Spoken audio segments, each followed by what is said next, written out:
To boil 100 grams of noodles, you should have a pot full of water. Let's add some salt to it. After that, let's add the noodles and let them boil. Let's add 2 tablespoons of cooking oil to a heated pan, and then let's put 1 chopped onion in it. After the onions cook a little, let's add 300 grams of chopped spinach in the same pan.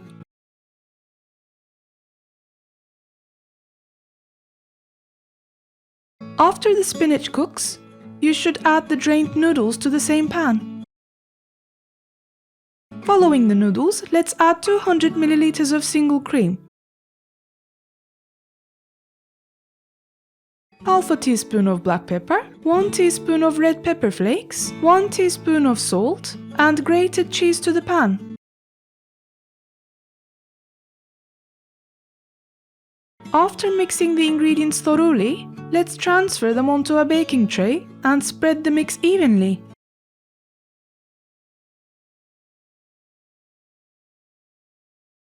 Now, let's add 2 beaten eggs on it. If you do not prefer, you can skip the eggs. I am adding them as the eggs elevate the taste.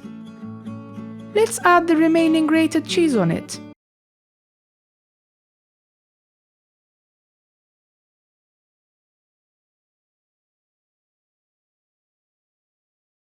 It will bake at 190 degrees Celsius for 10 minutes.